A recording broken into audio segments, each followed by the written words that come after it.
Hello YouTube, Sami জিঙ্কের পক্ষ থেকে স্বাগতম জানাচ্ছি। আমি সামি।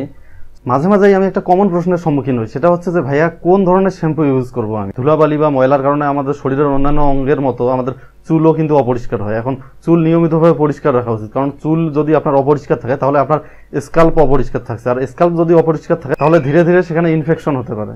তাহলে নিয়মিতভাবে স্কাল্প পরিষ্কার করার জন্য আমরা কি ধরনের শ্যাম্পু ব্যবহার করতে পারি? বাজারে থাকা কেমিক্যাল শ্যাম্পু ইউজ করবেন? কখনোই না। কেমিক্যাল শ্যাম্পুগুলো ব্যবহার করার কথা চিন্তাও করবেন না। কিছু হার্বাল শ্যাম্পু বাজারে পাওয়া যায়, সেগুলোর প্রাইস আবার অনেক হাই।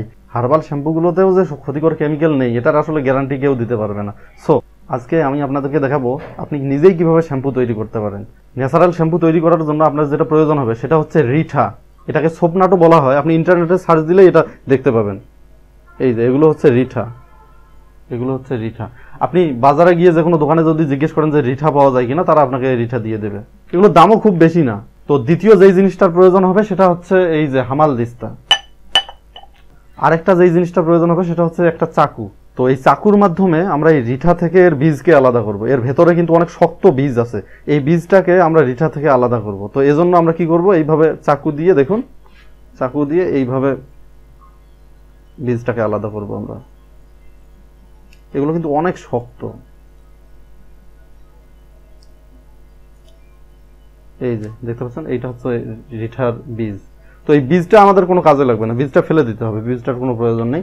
বীজটা ফেলে দেওয়ার পর রিঠার এই অংশটুকু আমাদের কাজে লাগবে। সো এইভাবে আপনি অনেকগুলো রিঠা থেকে বীজ বের করে নেন। অনেকগুলো বলতে আমি বোঝাচ্ছি আপনার যতগুলো প্রয়োজন হয় একটা শ্যাম্পু তৈরি করার জন্য। সাধারণত আমার মাথার চুলের যে সাইজ, এজন্য 10-12টা হলেই হয়ে যাবে।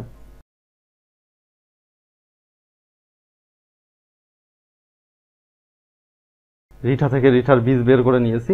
এখন এই রিঠাগুলোকে আমরা হামাল দিস্তায় দেব। এই যে হামাল দিস্তায় দিয়ে দেব।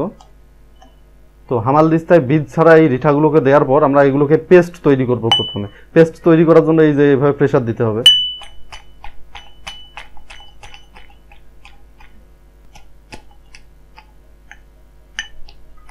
এগুলোকে প্রচুর পরিমাণে প্রেসার দিন, যতক্ষণ পর্যন্ত না একবারে পেস্টে পরিণত হয়। তো এগুলো পেস্টে পরিণত হয়েছে। তো এই পেস্টগুলোতে এখন আমি পানি দেব। এই যে দেখুন, আমি পানি দিচ্ছি। যথেষ্ট পরিমাণে পানি দেওয়ার পর আমি আবার পেস্টগুলোকে ভালোভাবে নাড়াচাড়া করব। এই যে দেখুন, ভালোভাবে আমি নাড়াচাড়া করছি।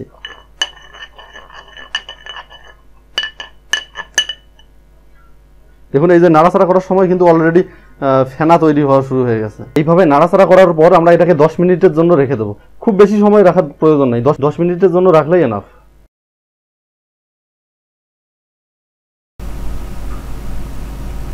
তো 10 মিনিট পর আপনারা দেখবেন যে রিঠা এবং পানির মিশ্রণে এক ধরনের ফেনা সৃষ্টি হয়েছে। শ্যাম্পুতে যেরকম ফেনা হয় সেই রকম ফেনা সৃষ্টি হয়েছে। দেখুন, একদম শ্যাম্পুর মতো ফেনা সৃষ্টি হয়েছে। দেখুন,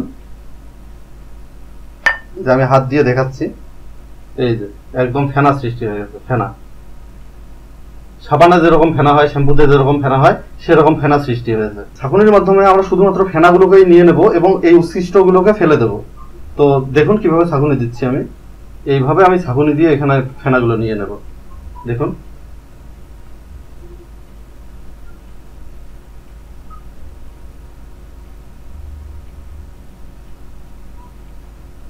এই যে অবশিষ্ট অংশগুলোকে এইভাবে চিপে ফেনাগুলো নিয়ে নেব। দেখুন,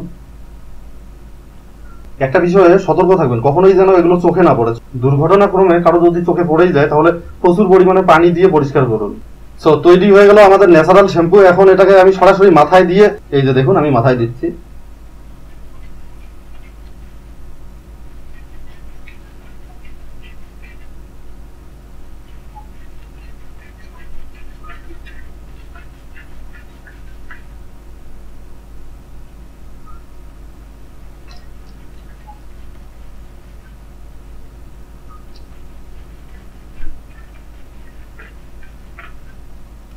এটা কিন্তু একদম বাজারের শ্যাম্পুর মতোই ফেনা হচ্ছে, কিন্তু এটা ন্যাচারাল শ্যাম্পু। একটা জিনিস সবসময় লক্ষ্য রাখবেন, কোনোভাবেই যেন আপনার চোখে পড়ে না যায়। তো এখন এই শ্যাম্পুকে আমি পানি দিয়ে ধুয়ে নেব। আশা করি পানি দিয়ে কিভাবে ধুতে হবে সেটা আপনাদেরকে দেখাতে হবে না, আপনারা নিজে নিজেই পারবেন। তো আমরা দেখলাম যে কিভাবে ন্যাচারাল ওয়েতে শ্যাম্পু তৈরি করতে পারি এবং সেটা ইউজ করতে পারি। তো যারা চুল পড়া সমস্যায় ভুগছেন তারা অবশ্যই এই শ্যাম্পু ব্যবহার করবেন, এবং যারা খুশকি সমস্যায় ভুগছেন তারাও এই শ্যাম্পুটা নিয়মিতভাবে ব্যবহার করবেন। আর নিয়মিতভাবে এই শ্যাম্পু ব্যবহার করলে দেখবেন যে কিছুদিনের মধ্যেই খুশকি গায়েব হয়ে যাবে। আমি সাধারণত সপ্তাহে এই শ্যাম্পু একবার ব্যবহার করি, তবে যদি কখনো কখনো চুল বেশি ময়লা হয়ে যায় তাহলে সপ্তাহে 2 বার ব্যবহার করি। যেহেতু এটা একটা ন্যাচারাল শ্যাম্পু সেহেতু আমার মনে হয় এটা সপ্তাহে 2 বারের বেশি ব্যবহার করলেও কোনো সমস্যা হবে না।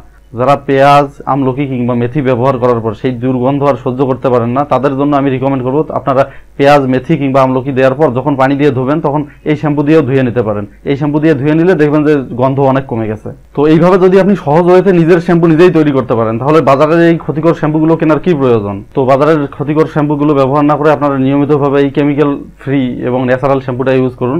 আমার ভিডিও যদি ভালো লেগে থাকে তাহলে অবশ্যই একটা লাইক দিন। আপনি যদি আমার চ্যানেলে নতুন হন তাহলে অবশ্যই আমার চ্যানেলটা সাবস্ক্রাইব করুন। ধন্যবাদ সবাইকে।